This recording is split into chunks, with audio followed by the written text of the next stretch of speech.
This is the best deck in Marvel Snap. I regret to inform you that Arishem is not dead after the nerfs. I do think it is notably weaker, but it does still feel more strong than anything else I have played against, in part because the metagame itself is more diverse, with less of a focus on beating it, because people are experimenting with things after the changes, and so this deck gets to sort of thrive relatively uncontested, and it is able to adapt to the additional cards in meaningful and powerful ways. Many people will look at this and say, Cam, what are you talking about? You just put Man-Thing in the other Arishem decks. And to a degree, I can't argue with that, but there is something subtle going on here.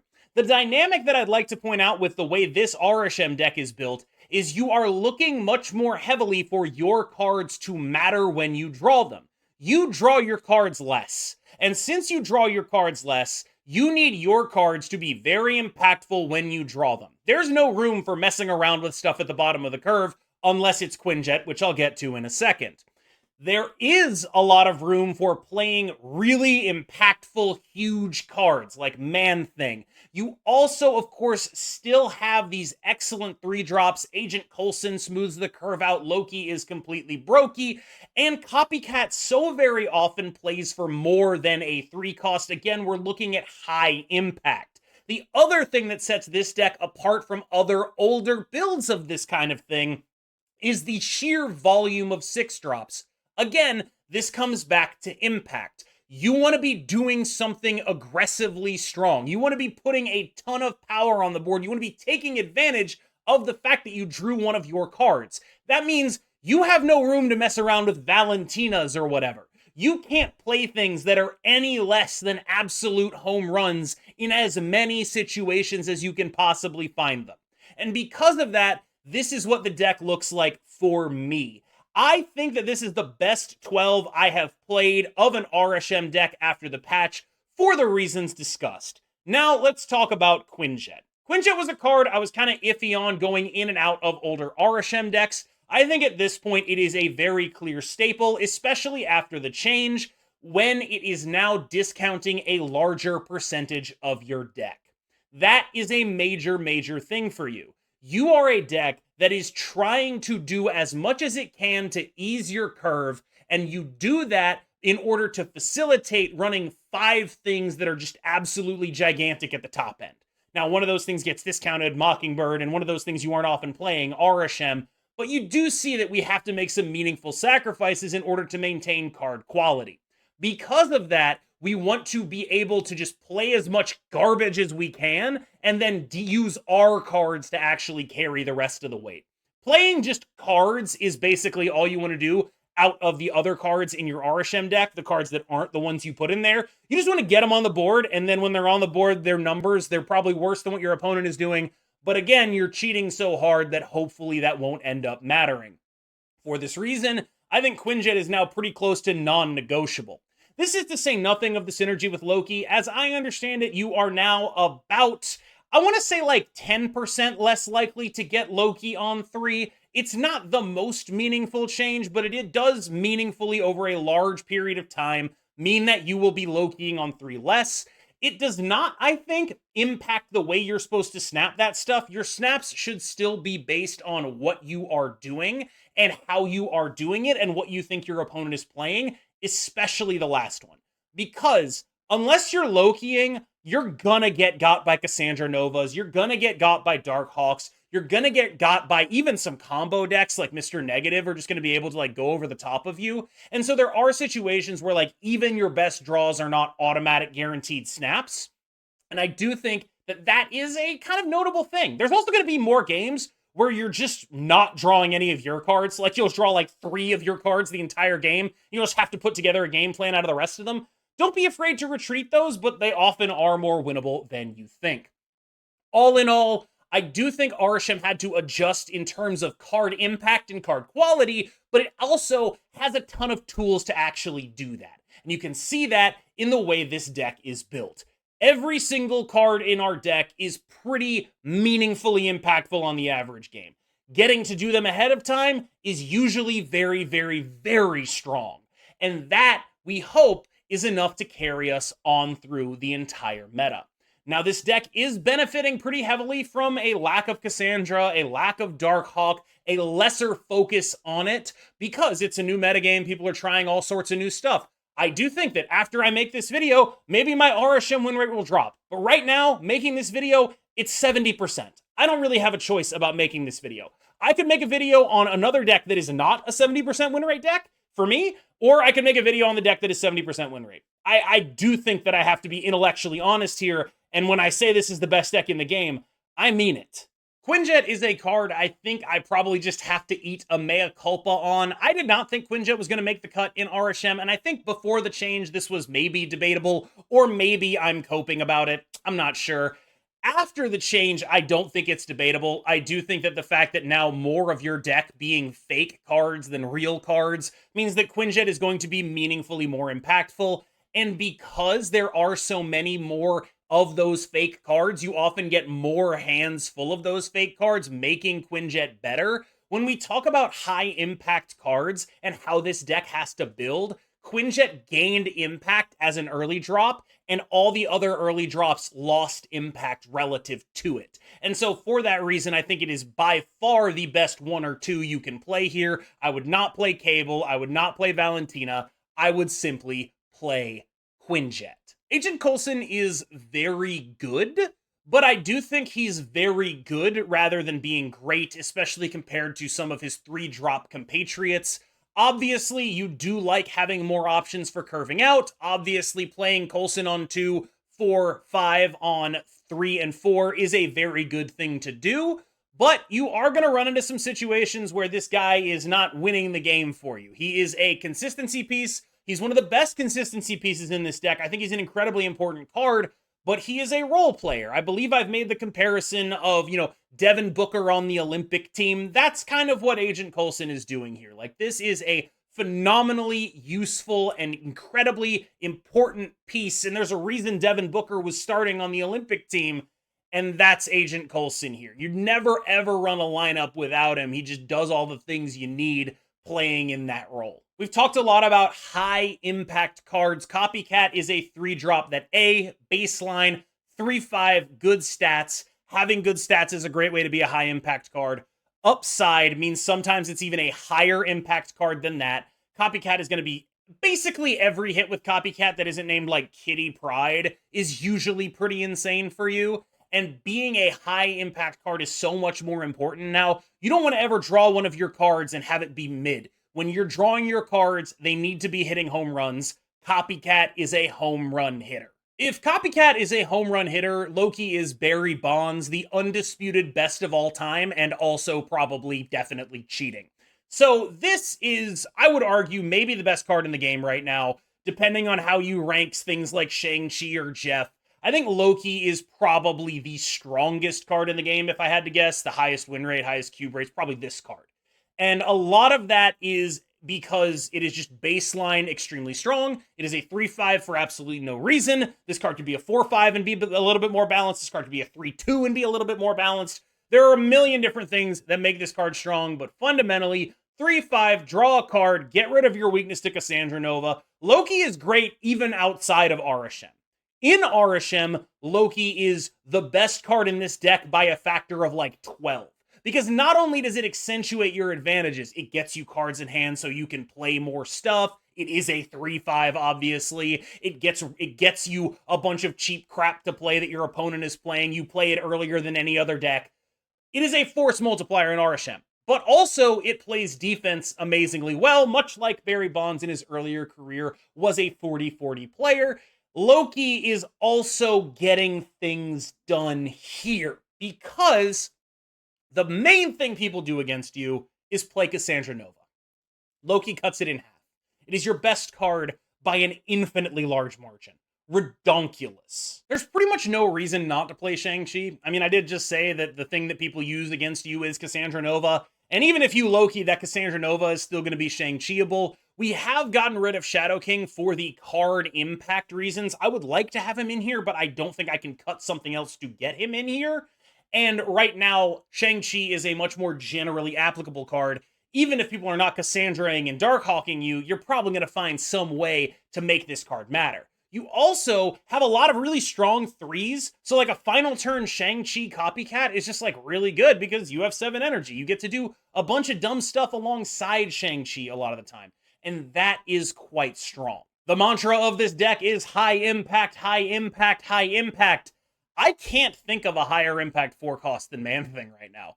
This guy's ridiculously big. He's just a giant unit that is almost impossible to actually shut down. Like, okay, sure, Enchantress my Man-Thing. He's still a 4/7. You have this big, beefy dude who is, in many cases, taking, like 6 power off of your opponent's lanes.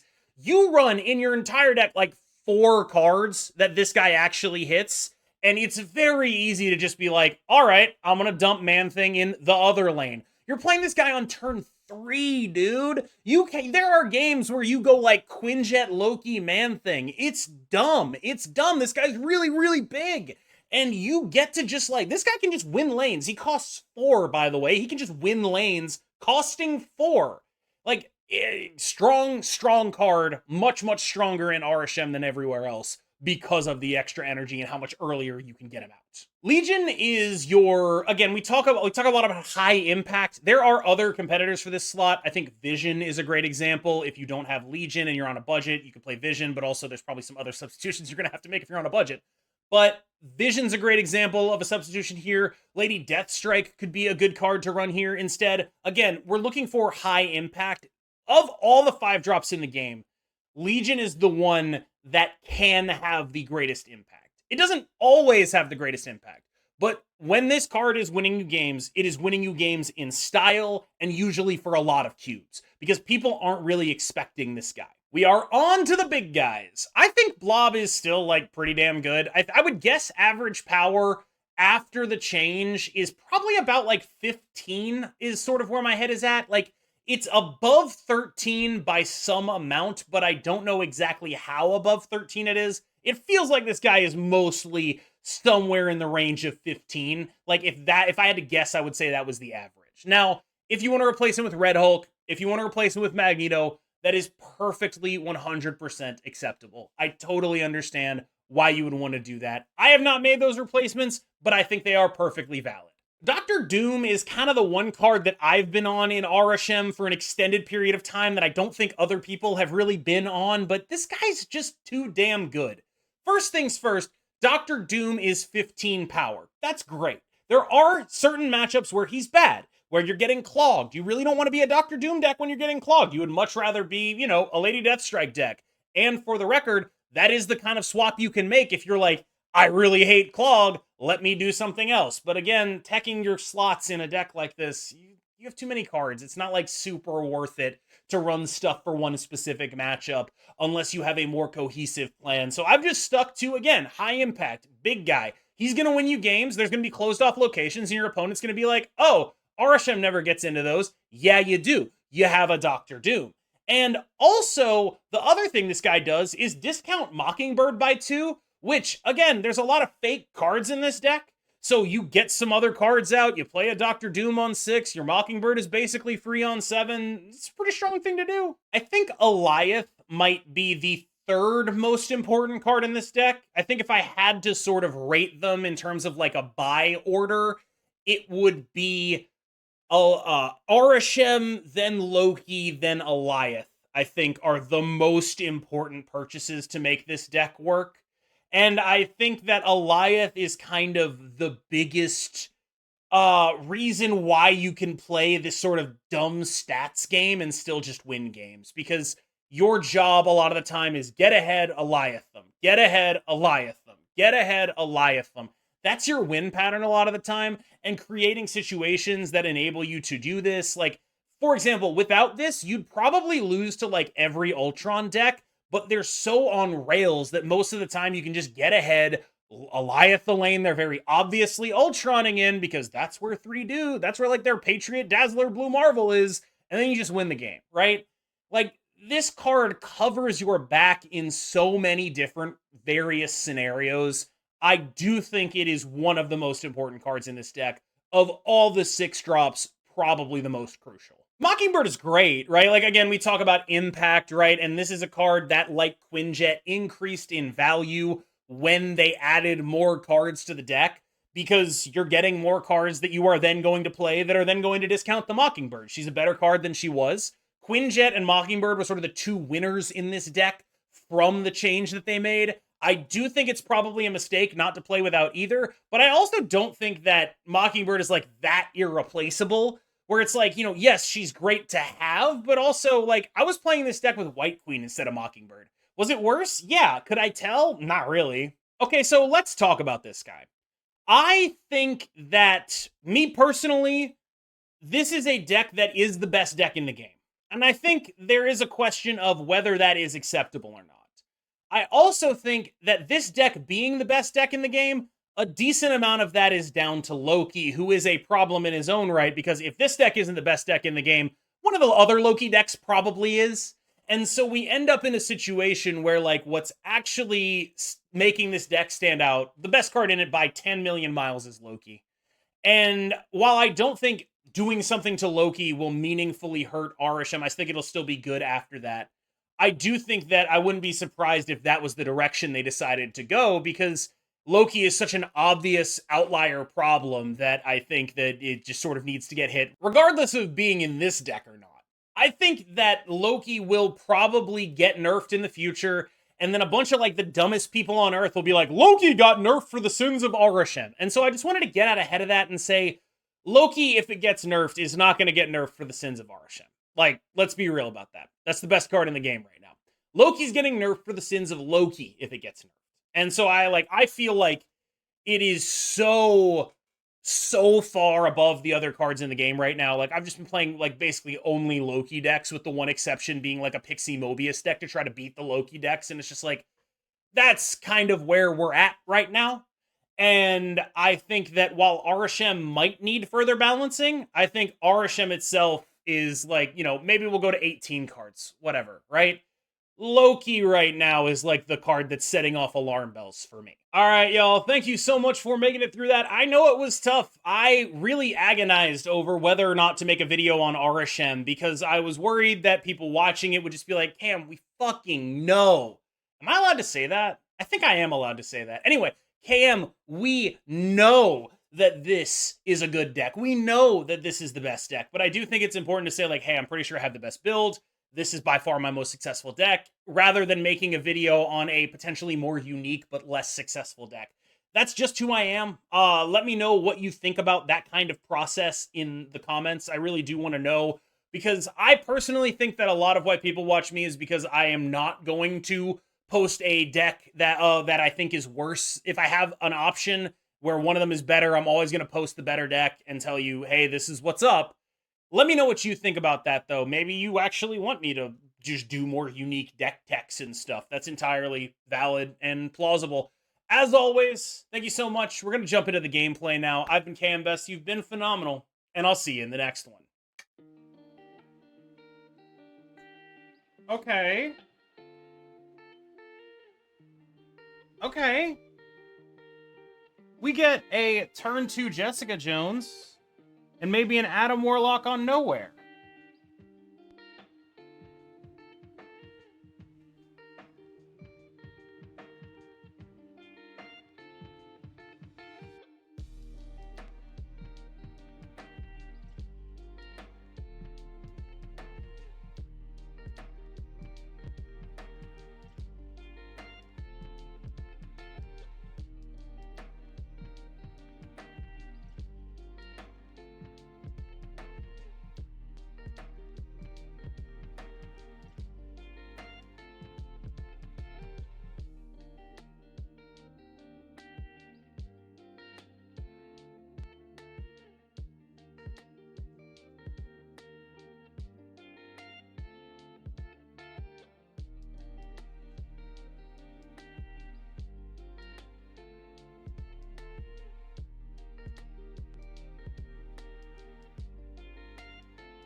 Do we win?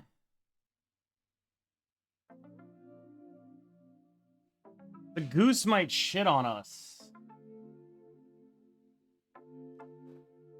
Because, like, there's no location, no on reveal things happen here.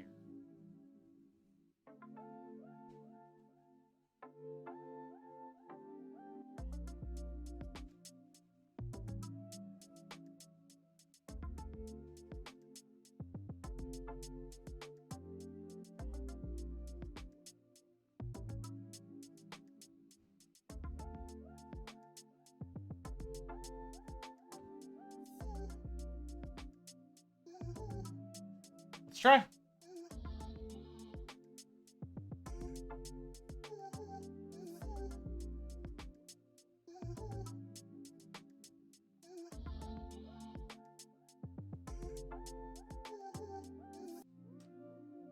I'm scared to shit here, dude.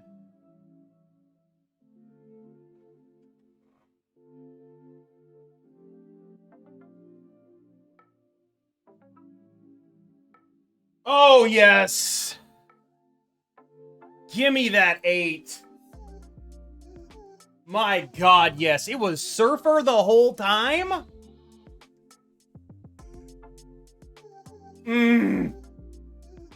I love it. Ain't no way. It's the only reason I ever put more snow.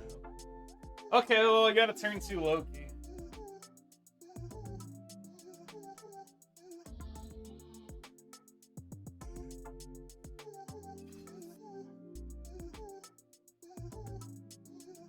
Whoa, buddy.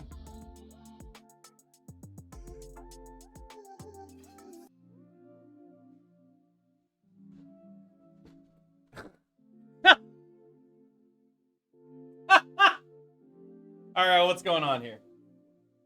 She not?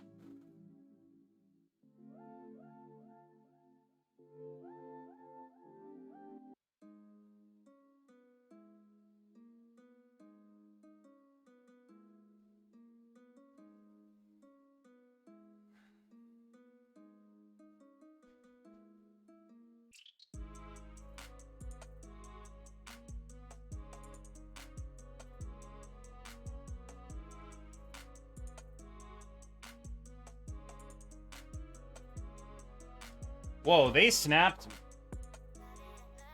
What do we suppose is up with that?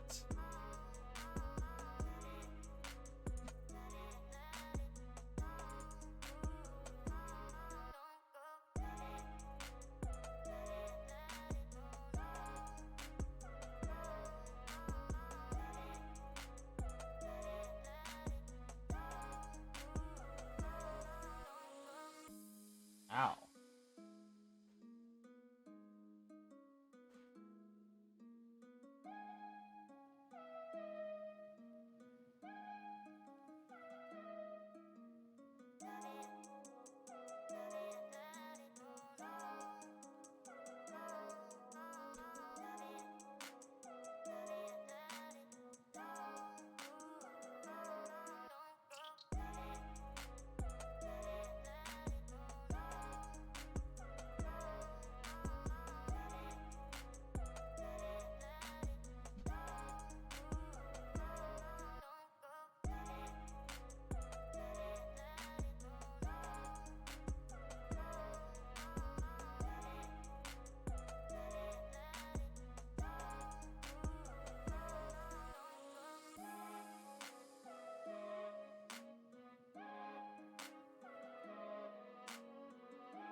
I genuinely don't think Infinite wins. How fucked up is that?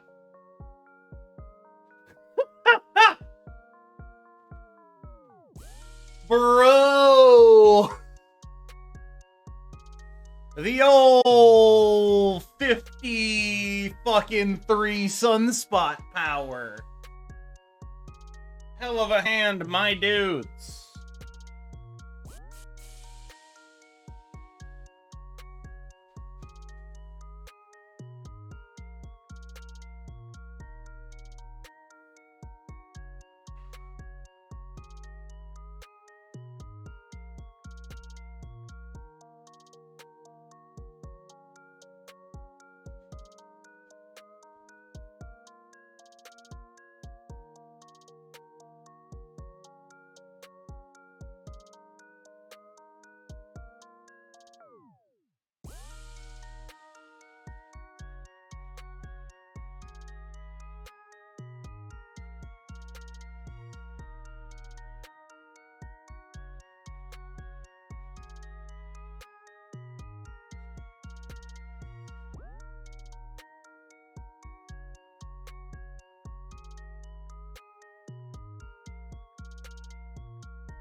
I'm staying.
God damn it.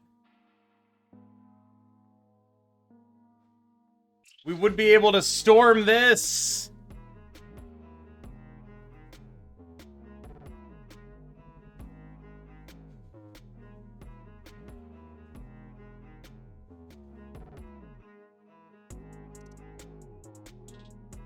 We would be able to storm this.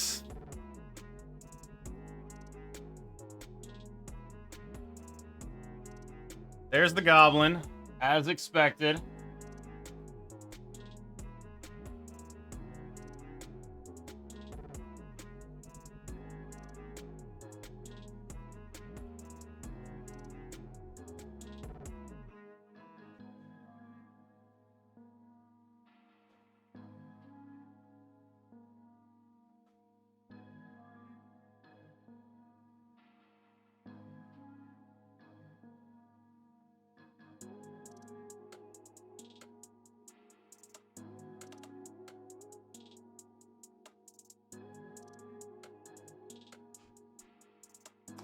Isn't it more power to just play the death? It is, isn't it? Odin is a total of if it sends over the Green Goblin.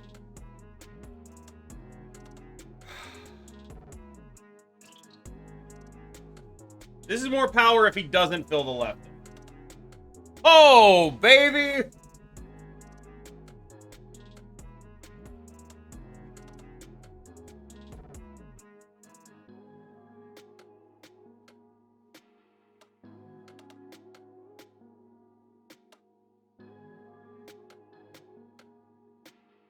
Some interesting Dakin implications here, but they are unfortunately all moot in the face of the card Loki.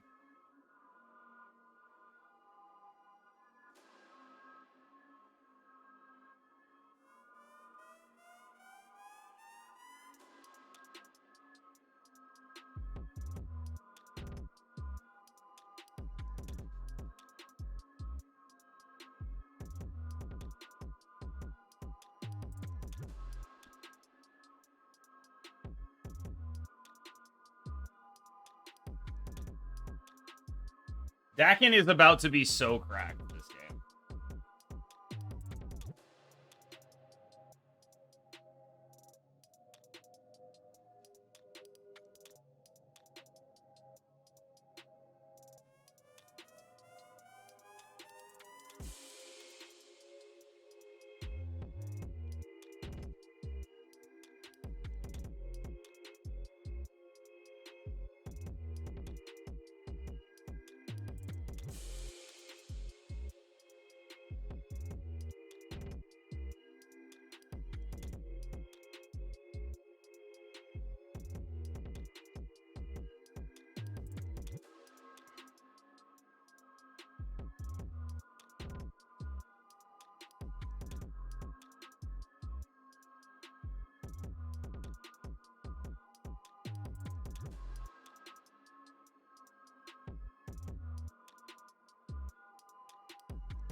We don't even need him to be cracked, dude. This sucks. Doesn't even matter if he's cracked anymore.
This is like an objectively funny play.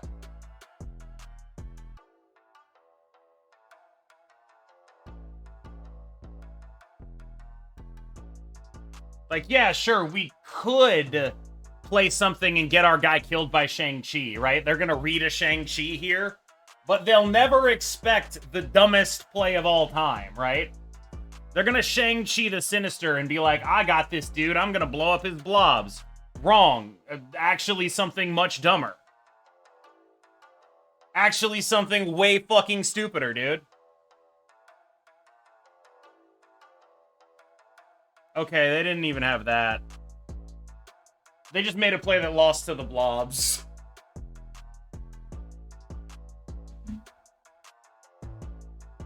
Popping off, baby. I wonder what Blink gets me in a game like this. Yeah. Oh, it's Sandman. Okay, cool.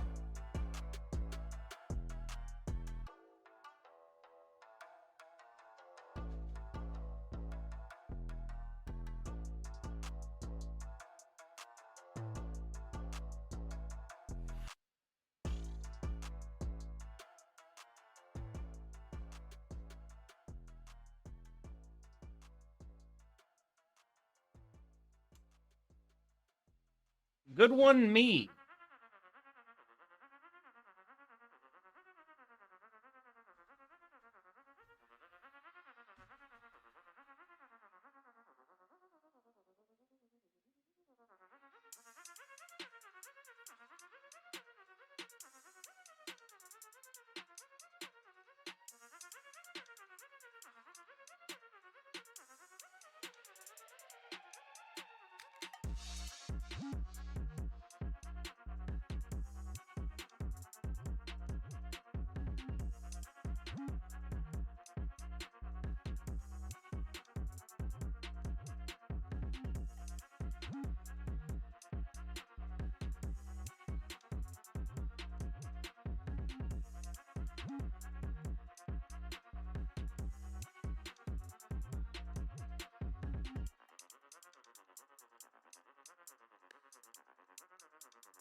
They go to 26 on a Surfer.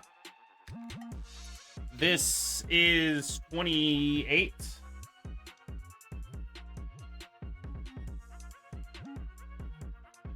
Yep. Okay. None of these cards were in my deck.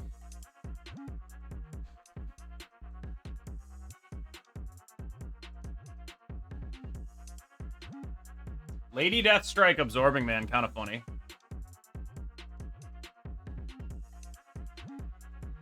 Sucks, but I mean, you know.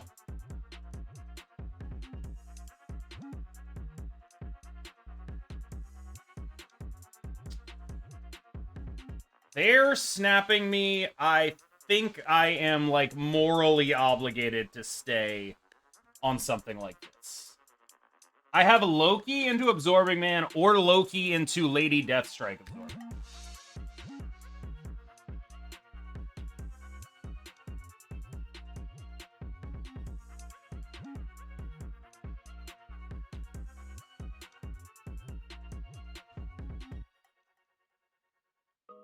Loki into Lady Deathstrike, Hope Summers Absorbing.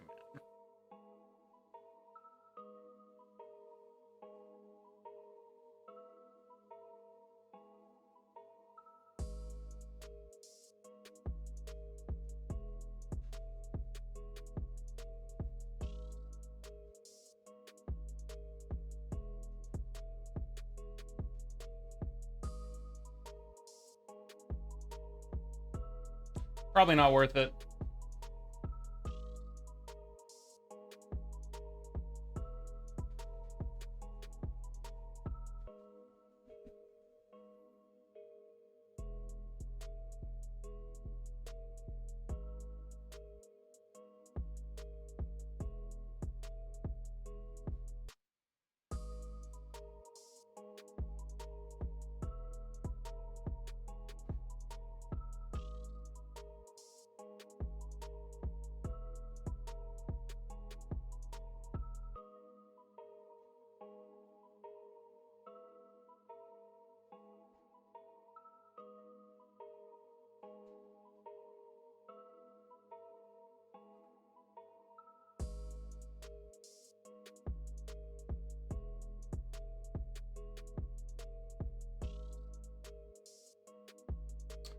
I don't know why they're making that face.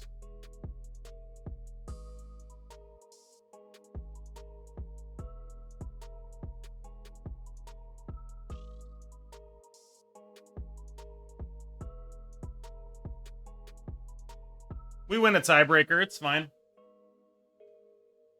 It's all good. Confident in the fact that they didn't have it, but I get like, why else would they snap is the thing, right?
If they Shang, we still win the left.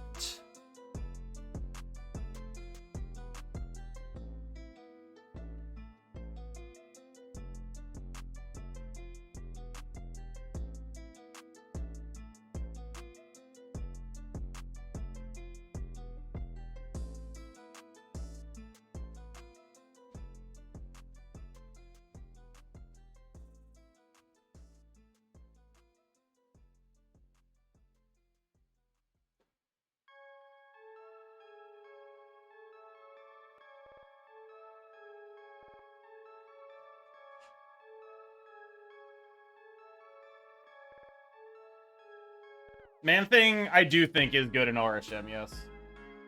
Shout out Jean Grey.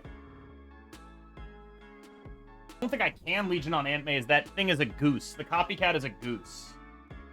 That's why we were doing what we did there.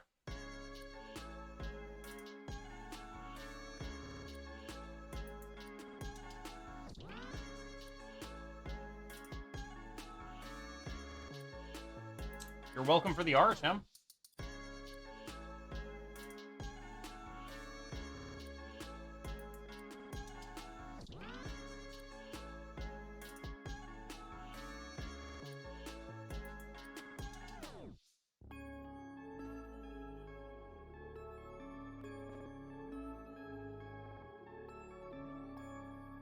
Bro, come on.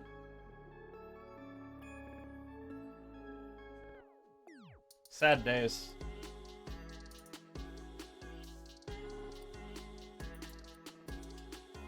Oh. Brutal.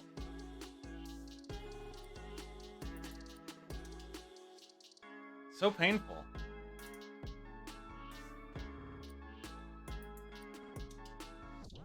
Oh, Eliath is now off. I don't know why I did that.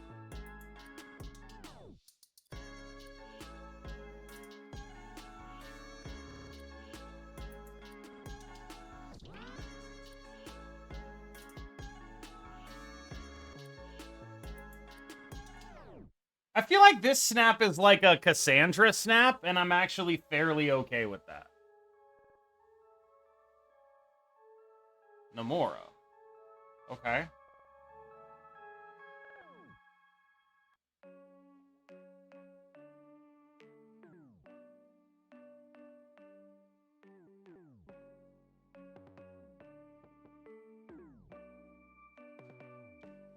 I don't really know what's happening.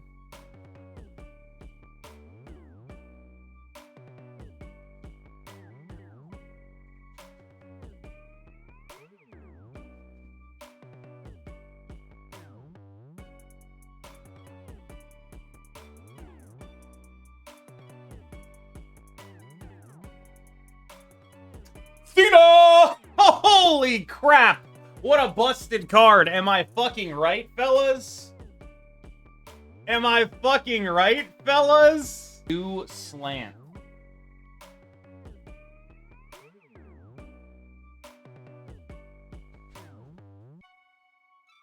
Your in-game strongman pick is so ugly? That's the blob, you fool. Epic turn 1, I thought about it.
Dude, they're wicking hard.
Probably dead?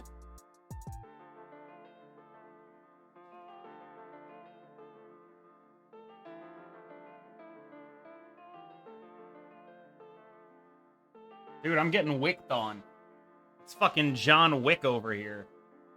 Yeah, I'm dead if they can beat this.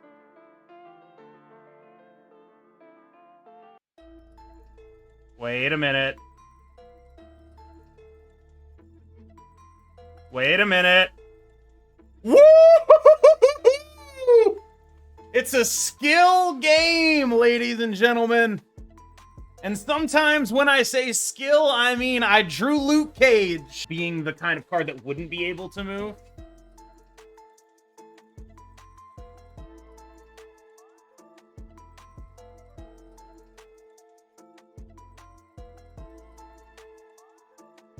Mild diff there.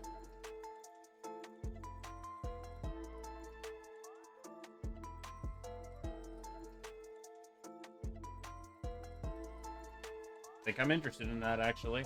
I'm never gonna get anything off this Mantis, but... Whoa! The fuck? Dude?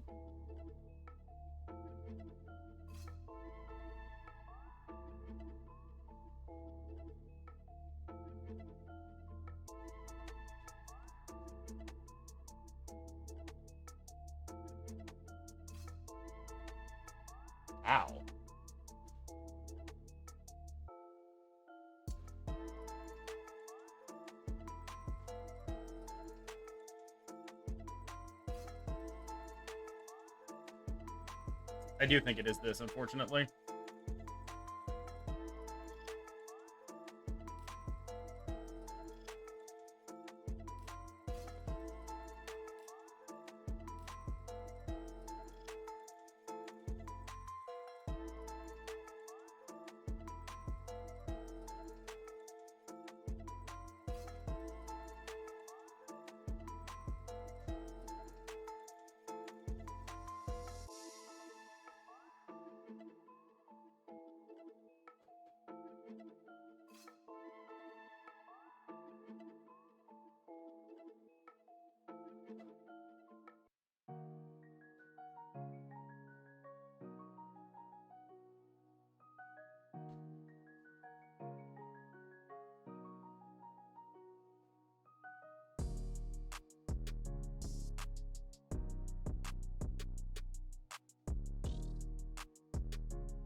Okay. No Ultron for you.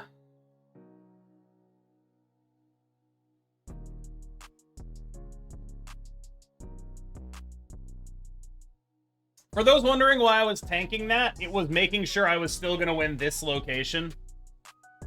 What's up with that guy, dude?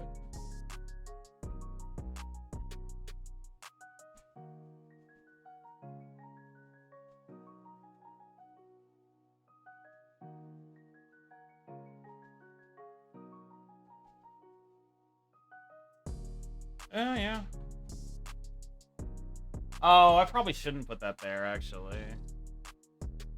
There's a man thing in my hands.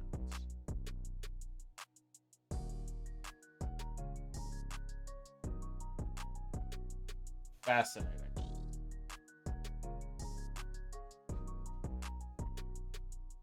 I don't know if I'm going to be able to throw priority, but it is kind of interesting.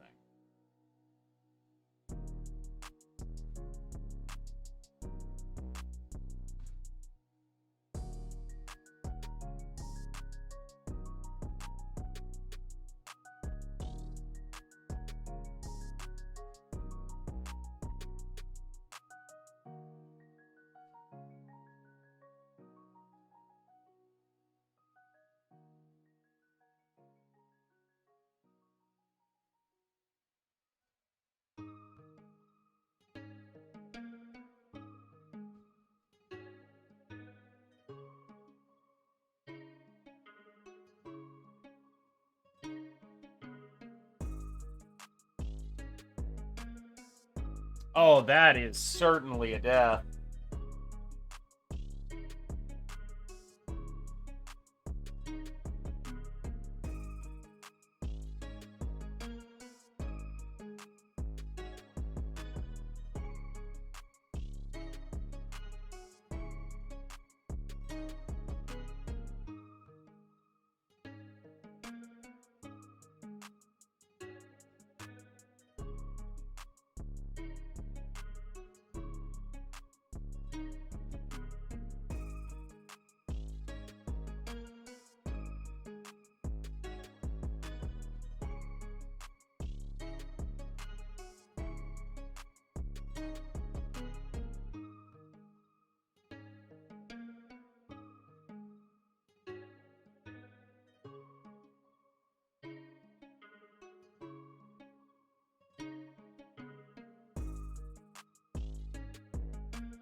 Close enough. Close enough, baby.